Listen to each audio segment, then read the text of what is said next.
নমস্কার, সবাইকে স্বাগত। আজকে আমি আলোচনা করব 11-এর চতুর্থ চ্যাপ্টার নিউটনের গতিসূত্র। তোমরা প্রথম 3টা চ্যাপ্টার পড়েছো।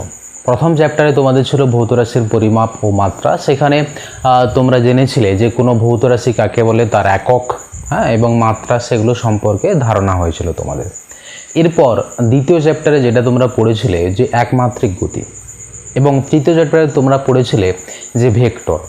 এই যে একমাত্রিক গতি এবং ভেক্টর, এই যে দুটো চ্যাপ্টার, সেই দুটো চ্যাপ্টার তোমরা শিখেছিলে যে কাইনেমেটিক্স বা স্মৃতিবিজ্ঞান অংশের একটা পোর্শন। তাহলে তোমরা পড়েছিলে যে বল বিজ্ঞান বা মেকানিক্স, সেখান থেকে দুটো শাখা পেয়েছিলে, যে গতিবিজ্ঞান বা ডিনামিক্স, আরেকটা পেয়েছিলে যে স্থিতিবিজ্ঞান বা স্ট্যাটিক্স। আবার গতিবিজ্ঞানকে দুটো অংশে ভাগ করা হয়েছিল, একটা ছিল স্মৃতিবিজ্ঞান বা কাইনেমেটিক্স, আর একটা হচ্ছে চলবিজ্ঞান বা কাইনেটিক্স। তোমরা এগুলো পড়েছিলে, বা তোমরা যদি আমার আগের ভিডিওগুলো দেখো তাহলে এগুলো তোমরা পেয়ে যাবে। প্লেলিস্টে গিয়ে তোমরা দেখে নিতে পারো আগের ভিডিওগুলো। আমরা এই চ্যাপ্টারে শিখব যে কোনো বস্তুর গতির পিছনে কারণ কি। তোমরা যেটা পড়েছিলে যে স্মৃতিবিজ্ঞান অংশে ভেক্টর বলো, একমাত্রিক গতি বলো, সেই দুটো চ্যাপ্টারে তোমরা কিন্তু কোনো বস্তুর গতির কারণ অনুসন্ধান করোনি। সেখানে তোমরা শুধুমাত্র বস্তুর গতির বর্ণনা করেছিলে, কিন্তু গতির কারণ অনুসন্ধান করোনি। এই চ্যাপ্টারে, নিউটনের গতিসূত্র চ্যাপ্টারে, আমরা শিখব যে কোনো বস্তুর গতির পেছনে কারণ কি। তাহলে এইটা হচ্ছে এই চ্যাপ্টারের মূল আলোচ্য বিষয়। সেইটা চ্যাপ্টারে গভীরভাবে ঢোকার আগে কিছু যদি দৈনন্দিন জীবনের ঘটনা বলি, তোমাদেরকে বলি, তাহলে এই চ্যাপ্টারে ঢুকতে তোমাদের সুবিধা হবে। যেমন ধরো, তুমি ফুটবলে লাথি মারলে, এখানে ধরো এটা ফুটবল আছে, তুমি এখানে ধরো এটাকে লাথি মারলে, যাই হোক এটা আছে, এই ফুটবলকে তুমি কি করলে না, লাথি মারলে। তাহলে ফুটবলকে যখন তুমি লাথি মারলে, এই ফুটবল কি হলো না, গতিশীল হলো। তাহলে এই গতিশীল ফুটবলের পেছনে কারণ কি, তোমার পা দ্বারা আঘাত। বা ধরো তুমি গতিশীল জলে, ধরো নদীতে তুমি একটা বস্তুকে ভাসিয়ে দিলে, ধরো কাগজকে ভাসিয়ে দিলে, তাহলে কি হবে, এই কাগজটা গতিশীল হবে। তাহলে এখানে এই গতিশীল ফুটবলের যে কারণটা, সেটা কি, তোমার পায়ের আঘাত। এখানে এই যে কাগজটা গতিশীল হচ্ছে, তার পেছনে কারণটা কি না, এই প্রবাহিত জল। বা ধরো উপর থেকে অবাধে পতনশীল বস্তু যে নিচের দিকে পড়ে, তার পেছনে কারণ কি না, অভিকর্ষ বল। তাহলে প্রত্যেকটা ঘটনার পেছনে বা প্রত্যেকটা গতিশীল বস্তুর পেছনে বা কোনো বস্তুকে গতিশীল করতে হলে একটা জিনিস দরকার, সেটা হচ্ছে বল বা ফোর্স। মানে যা প্রযুক্ত হলে কোনো বস্তু গতিশীল হয় তাকে বলা হচ্ছে বল। তাহলে এটা আমরা শিখলাম যে বল কাকে বলে। এরপর দেখি যে তোমাকে যদি কোশ্চেন করা হয়, যে বলা হলো তোমাকে যে সমবেগে গতিশীল বস্তুর উপর কি বল কাজ করে, সমবেগে গতিশীল বস্তুর উপর কি কোনো বল কাজ করে, এটা তাহলে তোমরা কি উত্তর দেবে? তোমরা তাহলে কি বলবে যে গতিশীল বস্তুর উপর বল কাজ করে কি করে না, হ্যাঁ কি না? আমি যে একটা সাধারণ উদাহরণ বলি, যেমন আমরা যখন ছোট ছিলাম, আমরা খেলনা গাড়ি নিয়ে খেলা করতাম। এটা ধরো খেলনা গাড়ি, যাই হোক একটা গাড়ি আঁকছি, মোটামুটি এটাকে ভেবে নাও খেলনা গাড়ি। এটাতে ধরো তুমি টান মারছো, তাহলে এটা ধরো তুমি, এটা হাত, এটা পা, আচ্ছা ঠিক আছে, যাই হোক হয়েছে। এটা ধরো তুমি হাত দিয়ে টান মারছো, তাহলে টান মারলে কি হবে, এই যে খেলনা গাড়িটা গতিশীল হচ্ছে। তাহলে দেখো এখানে তুমি কি সিদ্ধান্তে আসতে পারলে যে এই খেলনা গাড়িটাকে গতিশীল করার জন্য তোমাকে একটা বল প্রয়োগ করতে হচ্ছে, এবং তুমি যতক্ষণ বল প্রয়োগ করবে এই খেলনা গাড়ির উপর ততক্ষণে কিন্তু এই খেলনা গাড়িটা গতিশীল হবে। যখনই তুমি এখানে ধরো ছেড়ে দিলে সুতো, তখন কি হবে দেখবে এই যে খেলনা গাড়িটার গতি আর হবে না।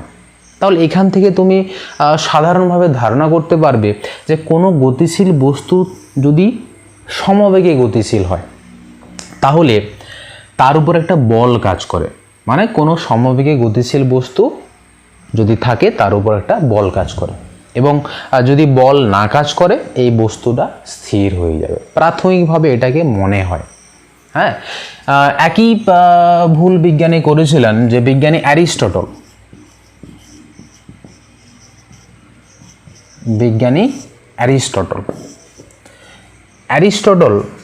বলেছিলেন, একই ব্যাপার বলেছেন যে গতিশীল বস্তু যদি সমবেগে গতিশীল হয় তার উপর একটা বল কাজ করবে, বল যদি না কাজ করে তাহলে বস্তু সমবেগে গতিশীল হওয়া সম্ভব নয়।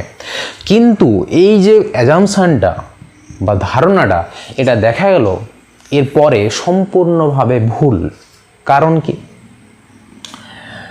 দেখো এখানে শুধুমাত্র কি এই বল কাজ করছে তোমার দ্বারা প্রযুক্ত বল? দেখো এখানে কিন্তু ঘর্ষণ বল কাজ করছে। এই যে মাটি বা মেঝে সেটা এই বস্তুকে পেছন দিকে তার গতির বিপরীত দিকে একটা বল দিচ্ছে, সেই বলটা কি ঘর্ষণ বল। এই ঘর্ষণ বলের বিপরীতে এই বস্তুটাকে গতিশীল করতে তুমি এখানে বল প্রয়োগ করছো। তাহলে এই বস্তু যেটা হচ্ছে সমবেগে গতিশীল বস্তু তার উপর নেট ফোর্স বা নেট বল কত? 0। তাহলে এখানে কিন্তু সমবেগে গতিশীল বস্তুর উপর কোনো বল কাজ করে না। বল কাজ করে না মানে কি, এর উপর দুটো বিপরীতমুখী এবং সমান বল কাজ করছে, যার জন্য নেট বল কত হচ্ছে? 0 হচ্ছে। তাহলে এখান থেকে আমরা সিদ্ধান্ত করতে পারি যে সমবেগে গতিশীল বস্তুর উপর কোনো বল কাজ করে না, মানে কি যে নেট বল 0। বা এটা যদি সাধারণ উদাহরণ বলা হয়, ধরো এখানে একটা টেবিল আছে, এই টেবিলের উপর ধরো তুমি কোনো বস্তুকে রেখেছো। তাহলে কোনো বস্তুকে যদি রাখো তাহলে দেখবে যে এই বস্তুটার নিচের দিকে বস্তুর ওজন কাজ করে, এবং উপর দিকে দেখো যে টেবিলের দ্বারা বস্তুর উপর একটা প্রতিঘাত কাজ করে, যেটা হচ্ছে ধরো আর। তাহলে দেখো এই বস্তুটা কিন্তু গতিশীল না, এই বস্তুটা স্থির বস্তু। স্থির বস্তু তোমরা ধারণা পড়েছো যে সময়ের সঙ্গে সঙ্গে যদি কোনো বস্তু স্থান পরিবর্তন না করে তাহলে সেই বস্তুটাকে বলা হচ্ছে স্থির বস্তু। তাহলে দেখো এই স্থির বস্তুর উপর দুটো বিপরীতমুখী বল কাজ করছে, সেই দুটো বিপরীতমুখী এবং সমান বল কাজ করার জন্য এই বস্তুটা স্থির আছে। তাহলে এখান থেকে আরেকটা ধারণা কি পেলাম যে স্থির বস্তুর উপর নেট বল কত? 0। স্থির বস্তুর উপর নেট বল কত? 0। তাহলে এখান থেকে আমরা কি শিখলাম যে স্থির বস্তু বা সমবেগে গতিশীল বস্তু তাদের উপর নেট বল কত? 0। নেট বল 0 মানে কি, বল কাজ করছে কিন্তু নেট বলটা 0, লব্ধি বল সেটা কি হচ্ছে? 0 হচ্ছে। এটা বিজ্ঞানী অ্যারিস্টটল বলেছিলেন যে সমবেগে গতিশীল বস্তুর উপর একটা বল কাজ করে, কিন্তু এই ধারণাটাকে বিজ্ঞানী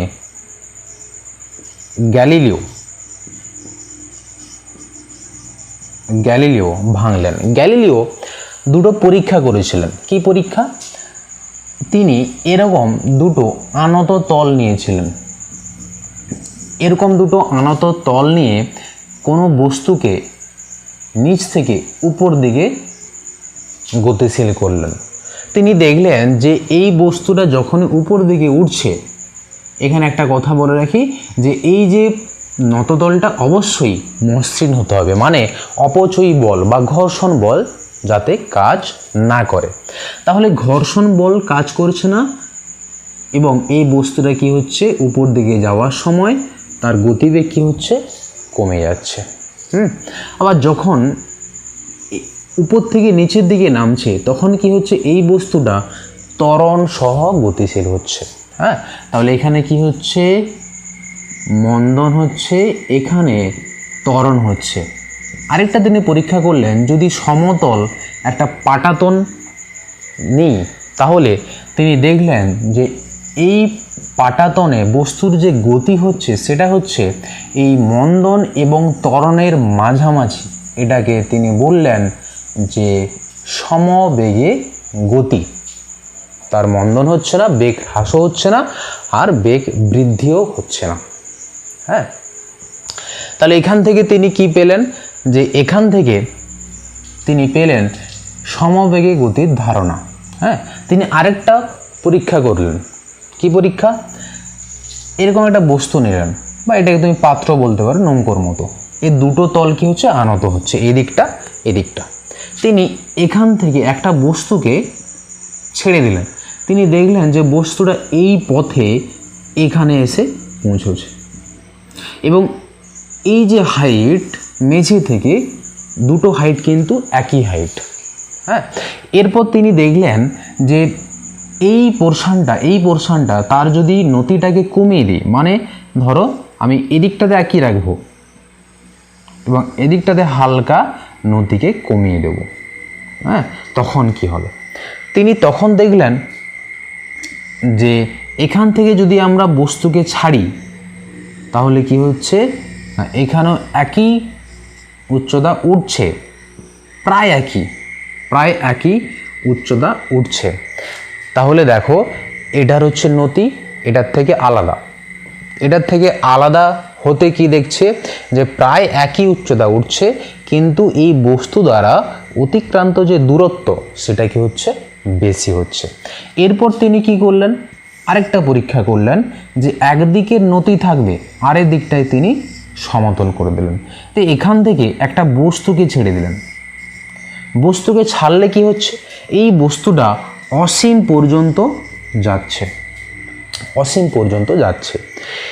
কিন্তু বাস্তবে যদি আমরা এটাকে বলি, অসীম পর্যন্ত কি ওই বলটা বা বস্তুটা যাওয়া সম্ভব কি আদৌ? সম্ভব না। কারণ কি না, যখনই ধরো মেঝেতে এসে পড়ছে, তখনই এই মেঝে দ্বারা বস্তুর গতির বিপরীত দিকে একটা বল কাজ করছে, যেই বলটা কি হচ্ছে না, ঘর্ষণ বল। তোমরা এই দুটো তিনটে চ্যাপ্টার পরে শিখবে যে ঘর্ষণ বল, বা এরপরে চ্যাপ্টারে আছে ঘর্ষণ বল।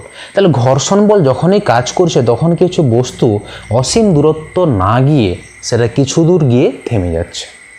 তাহলে এখানে দেখো, কোনো বস্তু যদি বিরুদ্ধ বলের প্রভাবে প্রভাবিত যদি না হয়, তাহলে ওই বস্তু কিন্তু অসীম পর্যন্ত যেতে পারে।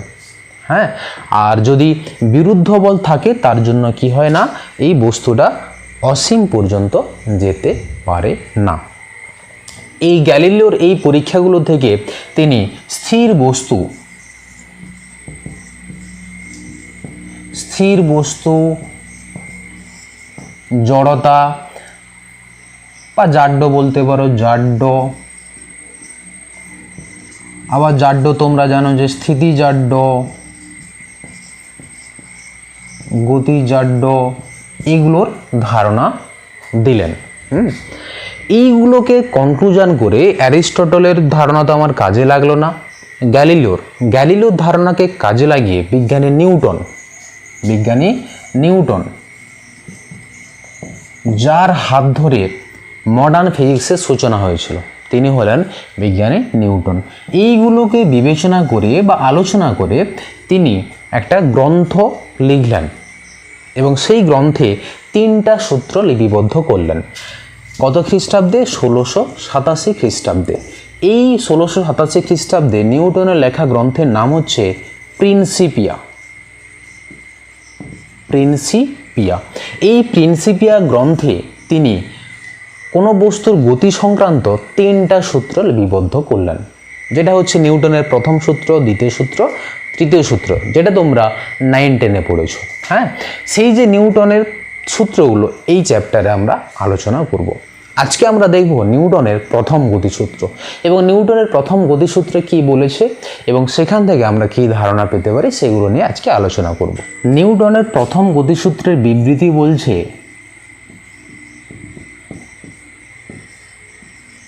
কোনো বস্তুর উপর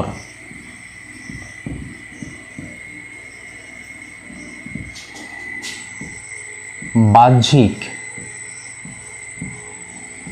নেট বল, বাহ্যিক মানে কি বাইরে থেকে যে বলটা প্রযুক্ত হচ্ছে, শূন্য হলে কোনো স্থির বস্তু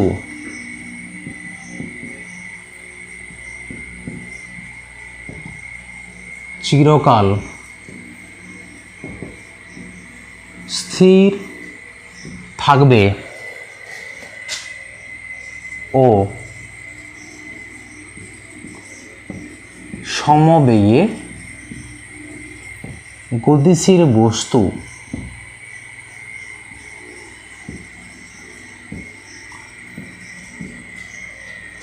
সমবেগে সরল রেখা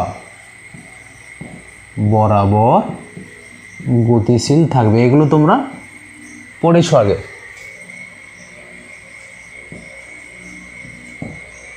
তাহলে বলো তো নিউটনের প্রথম গতিসূত্র থেকে আমরা কার কার ধারণা পাই? দেখো ভালো করে পড়ো, যে কোনো বস্তুর উপর বাহ্যিক নেট বল শূন্য হলে, দেখো তাহলে আমরা এখানে বলের ধারণা পাই, যে কোনো বস্তুর উপর যা প্রযুক্ত হলে বস্তু গতিশীল হয় সেটাকে বলা হচ্ছে বল। তাহলে এখান থেকে আমরা কার কার ধারণা পাই? একটা হচ্ছে বলের ধারণা, আর কার ধারণা? দেখো স্থির বস্তু চিরকাল স্থির থাকবে এবং সমবেগে গতিশীল বস্তু সরলরেখা বরাবর গতিশীল থাকবে। এই যে ব্যাপারটা, এটাকে বলছে জাড্য, জাড্য বা জড়তা। তাহলে এগুলো তো আমরা সব জানি, এগুলো পড়ানো গেছে না, এগুলো বুঝতে হয় ভালো করে, তবে কি কিন্তু ভালো করে সব কিছু বুঝতে পারবে। আচ্ছা, প্রথমে আসছি যে জাড্য বা জড়তা কি। জাড্য বা জড়তা,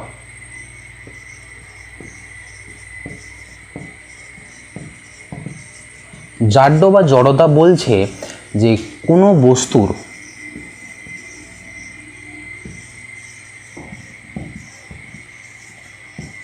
তার গতীয় অবস্থা বজায় রাখার প্রবণতাকে জাড্য বা জড়তা বলে। তাহলে বুঝতে পারলে যে কোনো বস্তু তার গতীয় অবস্থা বজায় রাখার প্রবণতাকে জাড্য বা জড়তা বলে। তাহলে যদি স্থির বস্তু হয়, ধরো এখানে একটা ইট রাখা আছে, হ্যাঁ রাখা আছে, তাহলে এই ইটটা কি কোনোদিনই গতিশীল হবে যদি বাহ্যিক বল প্রযুক্ত না হয়? ধরো বায়ু তাকে যদি খুব বেশি বল প্রযুক্ত না করে, সব সময় যদি এর উপর বাহ্যিক যে নেট বল সেটা যদি জিরো হয়, তাহলে এই বস্তু কি হবে? এই বস্তু তার গতীয় অবস্থা বজায় রাখার চেষ্টা করবে এবং বাহ্যিক বল প্রয়োগ করলেও সে করতে চাইবে। বল প্রয়োগ করলে এটা গতিশীল হবে, কিন্তু গতিশীল অবস্থাকে এটা কিন্তু প্রথমে বাধা দেবে। কার জন্য? জাড্যের জন্য। আর যদি ধরো গতিশীল বস্তু হয়, গতিশীল বস্তু, ধরো গতিশীল বস্তু, তাহলে এই গতিশীল বস্তু কি করবে? যে এর গতি অবস্থা বজায় রাখার চেষ্টা করবে। তুমি যদি এই বস্তুটাকে থামাতে চাও, তাহলে তোমাকে বিরুদ্ধ দিকে একটা বল প্রয়োগ করতে হবে, তবে কি এই বস্তুকে থামাতে পারবে। তাহলে বস্তুর স্বাভাবিক প্রবণতা হচ্ছে তার যে গতি অবস্থা, সেটা স্থির হোক কি গতিশীল হোক, সেই যে প্রবণতা সেটাকে বজায় রাখার চেষ্টা করবে। সেই ধর্মটাকে বলা হচ্ছে জাড্য বা জড়তা। বলে না যে জড় বস্তু, হ্যাঁ তুই জড় বস্তু বা কাউকে জড় বস্তু জড় বস্তু হয়ে গেছিস, হ্যাঁ তার মানে কি সে তার গতি অবস্থাকে বজায় রাখার চেষ্টা করছে, সবসময় স্থির থাকার চেষ্টা করছে। এটাকে বলা হচ্ছে জাড্য বা জড়তা। তোমরা পড়েছিলে যে এই যে জাড্য বা জড়তা সেটাকে দুটো ভাগে ভাগ করা, একটা হচ্ছে স্থিতিজাড্য আর একটা হচ্ছে গতিজাড্য। স্থিতিজাড্য কাকে বলে? স্থিতিজাড্য বলছে যে কোনো স্থির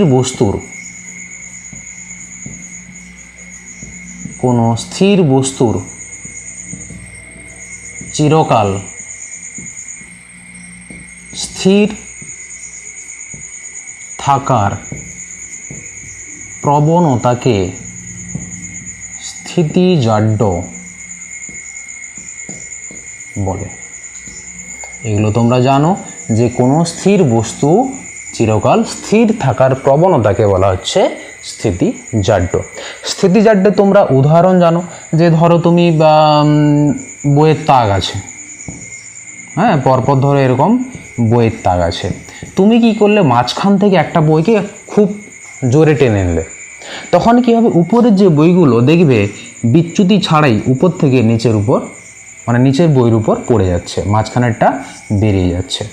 হ্যাঁ, বা তুমি ধরো এখানে একটা গ্লাস নিলে দিয়ে তার উপর ধরো একটা পাটাতন রেখে দিলে, দিয়ে এই পাটাতনের উপরে, গ্লাসের ঠিক উপরে পাটাতনের উপরে তুমি একটা মুদ্রাকে রেখে দিলে, দিয়ে ধরো এটাকে টোকা মেরে কী করলে, সরিয়ে দিলে পাটাতনকে, তখন কি হবে, এই যে কয়েনটা বা মুদ্রাটা সেটা কী হবে, গ্লাসের মধ্যে পড়বে। তাহলে দেখো এই যে স্থির বস্তু, এই তার স্থির অবস্থা বজায় রাখার চেষ্টা করছে, হ্যাঁ, কিন্তু অবলম্বন না পেয়ে নিচের দিকে পড়ছে। এটা হচ্ছে স্থিতিজাড্যের উদাহরণ। বা তোমরা জানো, পড়েছো যে ধরো যদি বাস হঠাৎ করে গতিশীল হয়, তুমি ধরো বাসের ভেতর আছো, তাহলে দেখবে যে বাসটা তখন গতিশীল হচ্ছে, তখন কি হচ্ছে, এই যে মেঝেতে তুমি আছো, মানে তোমার পাটা যে মেঝেতে সংলগ্ন অবস্থায় আছে, তাহলে তখন কি হচ্ছে, যে এই সংলগ্ন অবস্থায় থাকার জন্য তোমার নিচের অংশ গতিশীল হচ্ছে, কিন্তু উপরের অংশ তার আগের যে ধর্ম সেই স্থিতিশীল অবস্থা বজায় রাখার চেষ্টা করছে। তার ফলে কি হচ্ছে না, তুমি পেছন দিকে একটা ধাক্কা অনুভব করবে, এবং তারপর কি হবে, তোমার ভেতরে এই যে ধরো আমাদের ভেতরে যে পেশিগলা আছে সেইগুলোর একটা রেজিস্টিভ ফোর্স কাজ করবে, যেই ফোর্সের জন্য কি হবে, তুমি একটু পরে একটা স্বাভাবিক অবস্থায় আসবে। এই যে ব্যাপারটা ঘটছে কার জন্য, স্থিতিজাড্যের জন্য। আচ্ছা, এরপর যেটা গতিজাড্য কাকে বলে? গতিজাড্য বলছে যে কোনো গতিশীল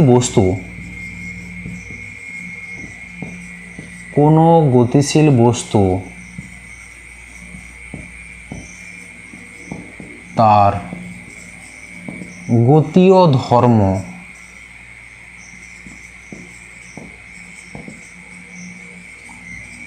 বজায় রাখার প্রবণতাকে গতিজাড্য বলে। তাহলে গতিজাড্যের উদাহরণ ধরো বাস হতে পারে, যেমন ধরো কোনো বাস গতিশীল ছিল, হঠাৎ করে ধরো থেমে গেল, ব্রেক কষে দিল, তখন কি হচ্ছে, ধরো ব্রেক কষে দিলে কি হবে, আমাদের শরীর গতিশীল ছিল, হঠাৎ করে যখন ব্রেক কষছে তখন পায়ের যে সংলগ্ন অঞ্চল সেটা স্থির অবস্থায় চলে আসছে, উপরের অংশ তখনও গতিশীল অবস্থা বজায় রাখার চেষ্টা করছে। তার ফলে এটা কি হচ্ছে না, আমাদের শরীর সামনের দিকে ঝুঁকে পড়ে। এগুলো তোমরা জানো। বা ধরো ক্রিকেট খেলায় যখন বোলার বল করে, কিছুটা ছুটে গিয়ে বল করে, কারণ কি না, তার ভেতর ওই গতির জন্য একটা শক্তি সঞ্চার হচ্ছে, হ্যাঁ, তার ফলে সেটা হচ্ছে গতিজাড্যের উদাহরণ। বা তুমি যদি কোনো বস্তুকে ধরো সুতোয় বেঁধে ঘোরাচ্ছ, হঠাৎ করে ধরো এই অংশে সুতো থেকে বস্তু ছিঁড়ে গেল, কোন দিকে যাবে? আমরা জানি কোনো বৃত্তীয় গতির ক্ষেত্রে যে কোনো একটা মুহূর্তে বস্তুর যে বেগ তার ডিরেকশন হয় যে কোনো বিন্দুতে স্পর্শক বরাবর, এটা তোমরা পরে পড়বে। এইখানে যদি বস্তু ছিঁড়ে যায় দড়ি থেকে বা সুতো থেকে, তখন কি হবে, এই স্পর্শক বরাবর বস্তুটা ছুটে যাবে, কারণ কি এই বস্তু গতিশীল ছিল, তার গতীয় অবস্থা বজায় রাখার চেষ্টা করবে, তাকে বলা হচ্ছে গতিজাড্য। আরও একটা যদি উদাহরণ দেওয়া হয়, যেমন ধরো এখানে একটা ধরো রোলারের মতো অংশ আছে এবং তার উপর ধরো পাটাতন আছে, এখানে একটা বস্তু আছে এবং এই পাটাতনটা ধরো গতিশীল এবং এখানে ধরো একটা বাধা আছে। এই পাটাতনটা যখনই এখানে বাধাপ্রাপ্ত হচ্ছে, কিন্তু এই বস্তুটা ধরো এরকমভাবে বাধা আছে পাটাতনের মাপে, তাহলে এখানে কি হচ্ছে, এই বস্তুটা এখানে এলে তার গতীয় ধর্মের জন্য আরও কিছুটা গতিশীল হবে, কিন্তু এখানে পাটাতনটা থেমে যাবে, কারণ কি সে বাধাপ্রাপ্ত হচ্ছে, কিন্তু এই বস্তুটা তার গতীয় ধর্ম বজায় রাখার চেষ্টা করছে। এটা হচ্ছে গতিজাড্যের উদাহরণ। তাহলে তোমরা জাড্য কাকে বলে বুঝতে পারলে, স্থিতিজাড্য, গতিজাড্য, এগুলো তোমরা বুঝতে পারলে। আচ্ছা, তাহলে নিউটনের গতিসূত্র থেকে আমরা জাড্য বা জড়তার ধারণা পাই, আরেকটা পাই বলের ধারণা। এরপর আসছি বল কাকে বলে। এটা বলছে যা বস্তুর উপর প্রযুক্ত হয়ে বস্তুর গতীয় অবস্থা পরিবর্তন করে বা পরিবর্তন করার চেষ্টা করে তাকে বল বলে। তাহলে দেখো, যে ধর্ম বা যে কি করছে বস্তুর উপর প্রযুক্ত হয়ে তার গতি অবস্থা পরিবর্তন করার চেষ্টা করে তাকে বলছে বল। যেমন ধরো এখানে একটা স্থির বস্তু আছে, এই স্থির বস্তুর উপর বাহ্যিক যদি কোনো বল কাজ না করে তাহলে কিন্তু এই স্থির বস্তু সারা জীবন স্থির থাকবে। তাহলে এই বস্তুর উপর যদি বাইরে থেকে বল কাজ করে তবে কি না এর গতি অবস্থা মানে যে স্থির অবস্থা সেটা বদলাবে, মানে এই বস্তুটা গতিশীল হবে। তাহলে কে কাজ করছে? বল কাজ করছে।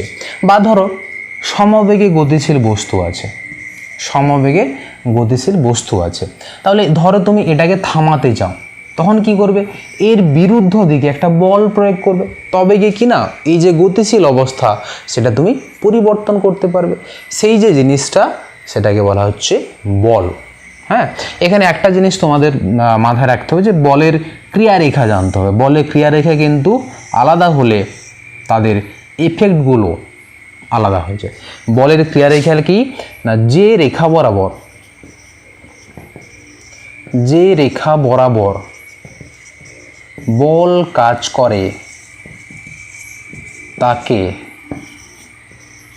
বলের ক্রিয়ারেখা বলে। যেমন ধরো এখানে একটা গোলীয় বস্তু আছে, তুমি ধরো এর সেন্টার থেকে এরকম দিকে একটা বল প্রয়োগ করলে, তাহলে এটা ধরো F1 বল। এই F1 বল এই বস্তুর উপর কি প্রভাব ফেলবে? হ্যাঁ, এই বস্তুর উপর যেহেতু এর কেন্দ্র বরাবর বা ভর কেন্দ্র বরাবর একটা বল কাজ করছে, তার জন্য এই বস্তুটা কি হবে না সমবেগে সরল রেখা বরাবর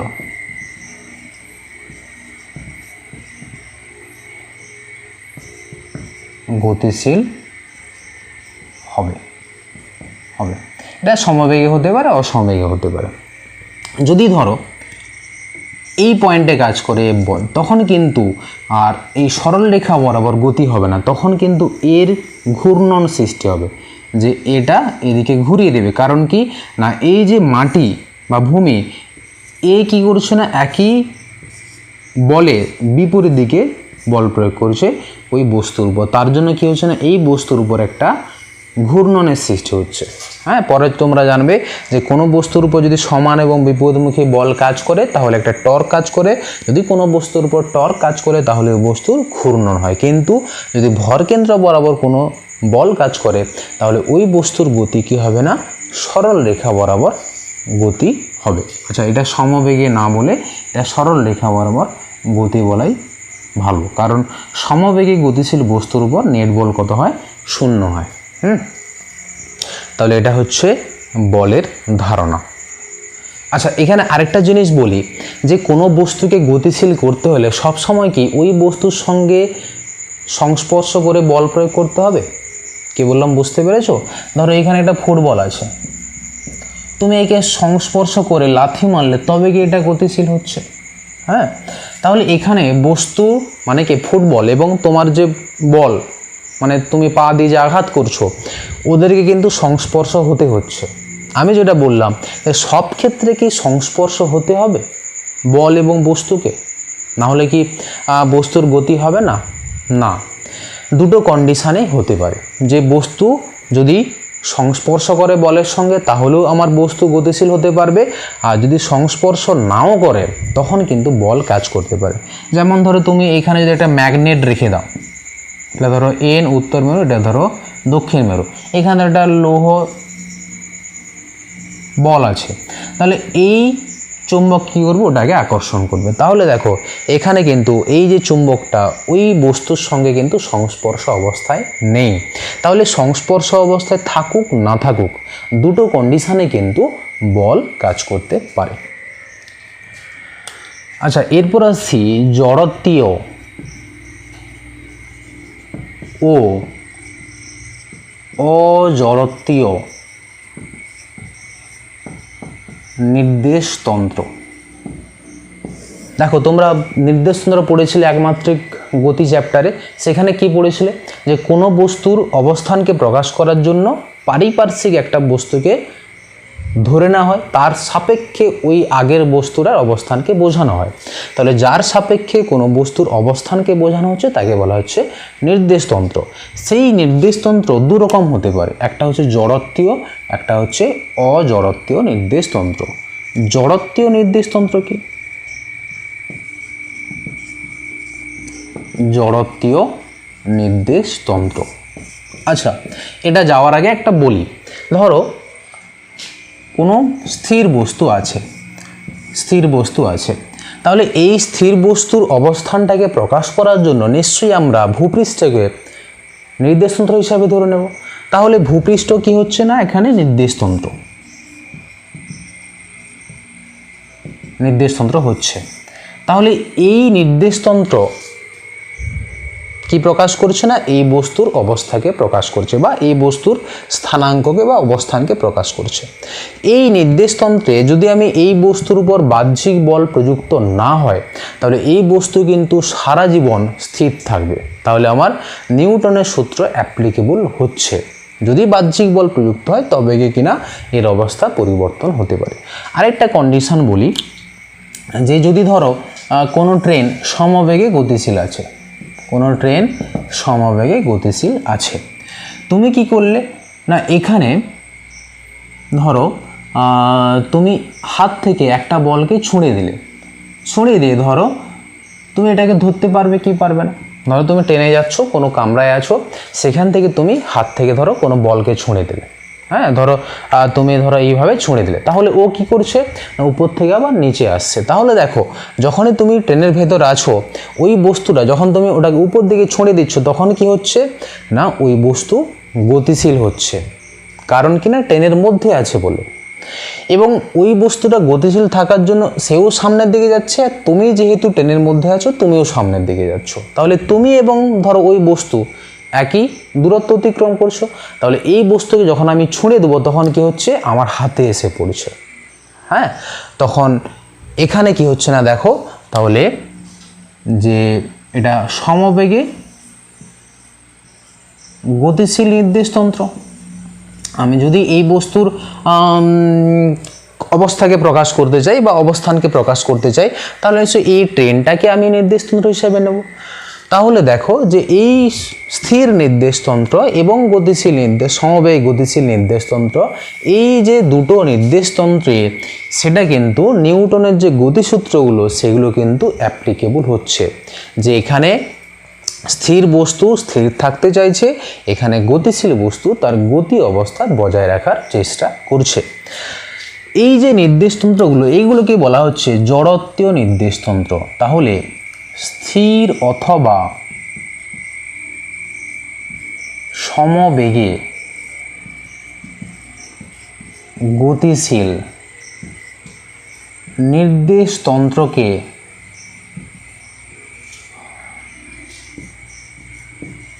জড়ত্বীয় নির্দেশতন্ত্র বলে। তাহলে তোমাদেরকে যদি কোশ্চেন করা হয় যে স্থির বা সমবেগী গতিশীল নির্দেশতন্ত্র মানে জড়ত্ব নির্দেশতন্ত্রে নিউটনের 3টা গতিসূত্র কি অ্যাপ্লিকেবল? হ্যাঁ, নিউটনের 3টা গতিসূত্রই অ্যাপ্লিকেবল। এটা হচ্ছে জড়ত্ব নির্দেশতন্ত্র। এরপর আসছি অজড়ত্বীয় নির্দেশতন্ত্র। অজড়ত্বীয় নির্দেশতন্ত্র, এটা বোঝানোর জন্য একটা উদাহরণ বলি। ধরো একটা ট্রেন আছে এবং সেই ট্রেনটা ধরো ত্বরণ সহ গতিশীল।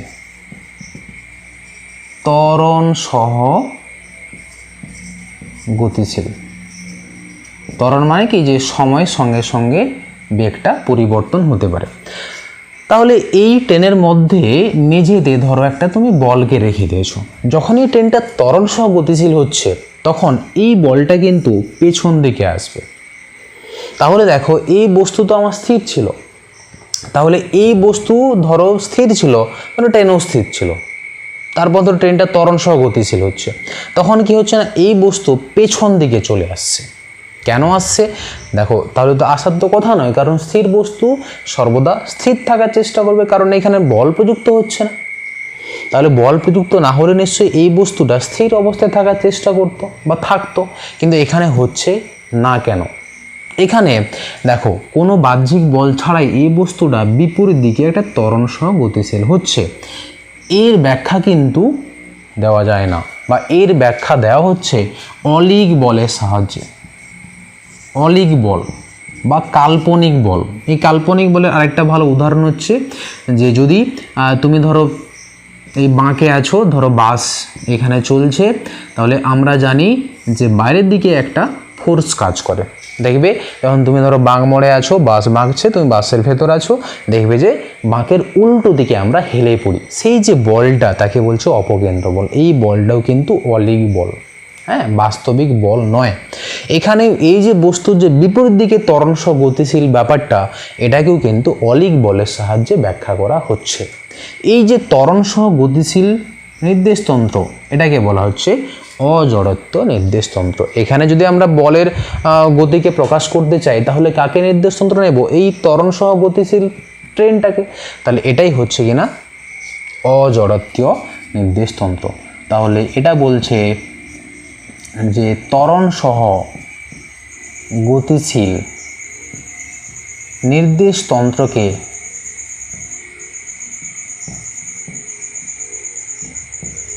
অজড়ত্বীয়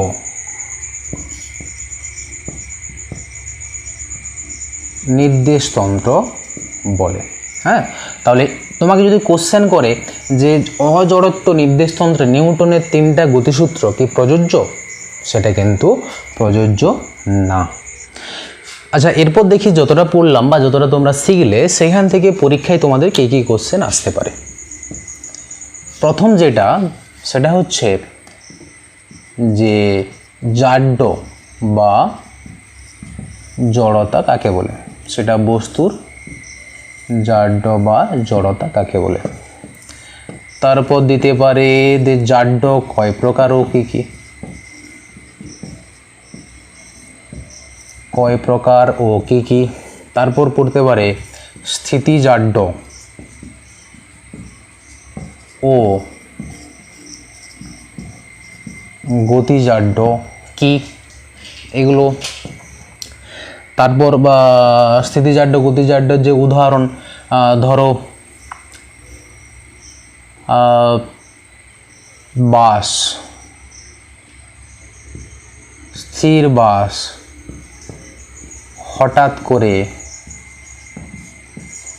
গতিশীল হলে বাসের ভেতর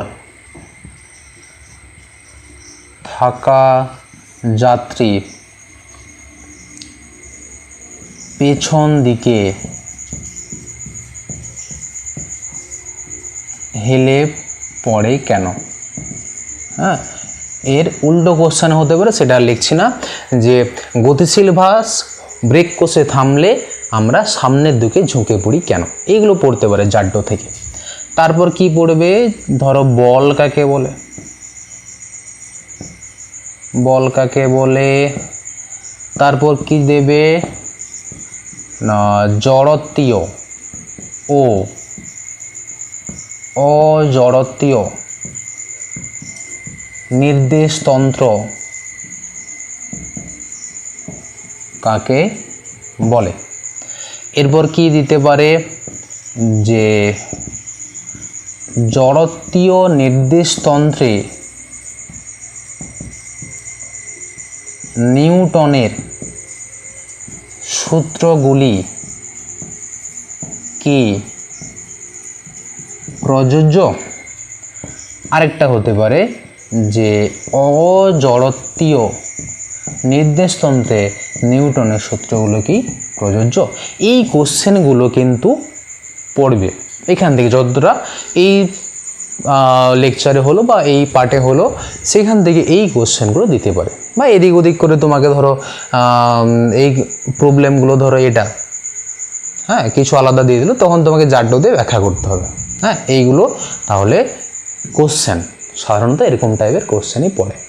চলো টাটা, দেখা হচ্ছে পরের ক্লাসে। ভালো থেকো, সুস্থ থেকো।